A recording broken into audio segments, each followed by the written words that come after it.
प्रभु यीशु यरूशलेम के निकट पहुंचे। उन्होंने उसे देखा और रो पड़े।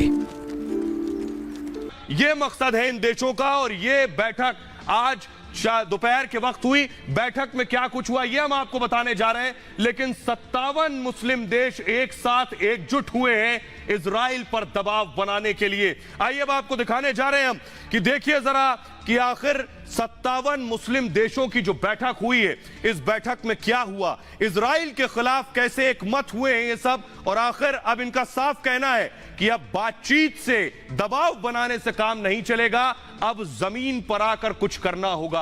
देखिए रिपोर्ट। वे दिन आएंगे जब तेरे शत्रु मोर्चा बांधकर तुझे घेर लेंगे और चारों ओर से तुझ पर प्रहार करेंगे। इन्हीं दीवारों के बीच तुझे तबाह कर देंगे, तुझे और तेरे लोगों को।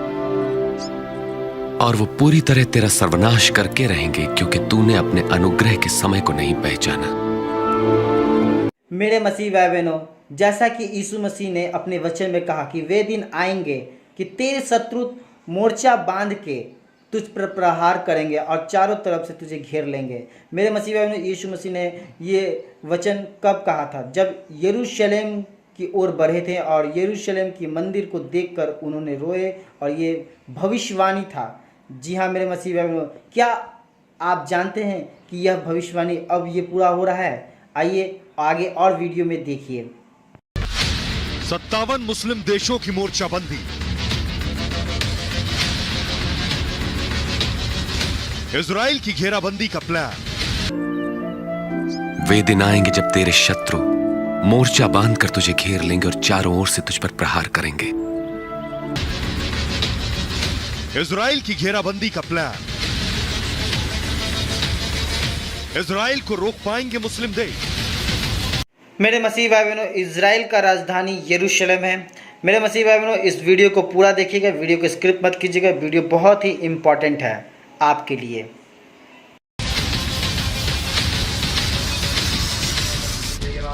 फिलिस्तीन के खिलाफ इजराइल के आक्रामक तेवर के बाद मुस्लिम देशों के संगठन ने आज इमरजेंसी बैठक बुलाई। 57 मुस्लिम देशों के विदेश मंत्री इस बैठक में शामिल हुए।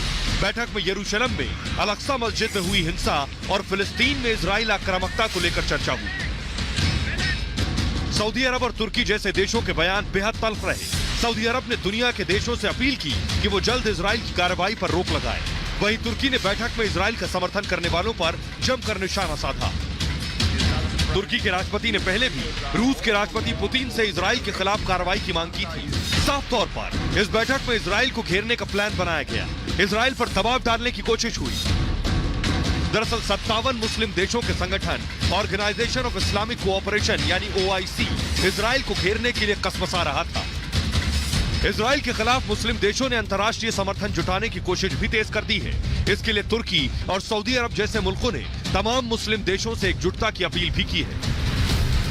इस बैठक में पाकिस्तान, अफगानिस्तान, बांग्लादेश, सऊदी अरब, मिस्र, इंडोनेशिया, ईरान, इराक, तुर्की, मलेशिया और UAE जैसे देश शामिल रहे। लेकिन बड़ा सवाल यह है कि इन बैठकों से इजराइल हमास में जारी जंग पर कोई असर पड़ेगा? यहूदियों के इस मंदिर का जिक्र है जिसे पहला मंदिर बताया गया। यरूशलेम वो शहर है। हम यरूशलेम जा रहे हैं जहां मेरे विषय में की गई भविष्यवक्ताओं की हर भविष्यवाणी पूरी होगी। यरूशलेम वो शहर है जहां ईसा मसीह को सूली पर चढ़ाया गया। यरूशलेम वो शहर है जहां ईसा मसीह को सूली पर चढ़ाया गया। यरूशलेम वो शहर है जहां ईसा मसीह को सूली पर चढ़ाया गया। मूसा और एलिया प्रभु यीशु से बातें करने लगे। आप परमेश्वर का उद्देश्य पूरा करेंगे। आपकी मृत्यु यरूशलेम में होगी। परमेश्वर का उद्देश्य पूरा करेंगे। आपकी मृत्यु यरूशलेम में होगी।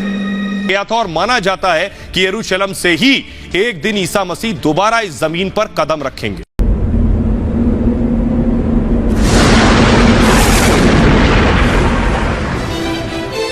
और माना जाता है कि यरूशलेम से ही एक दिन ईसा मसीह दोबारा इस जमीन पर कदम रखेंगे। वो समय आएगा जब तुम परमेश्वर के पुत्र के आगमन का दिन देखना चाहोगे, पर देख न पाओगे। जैसे बिजली आकाश की एक ओर से दूसरी ओर तक प्रज्वलित होती है, वैसे ही परमेश्वर का पुत्र भी प्रकट होगा।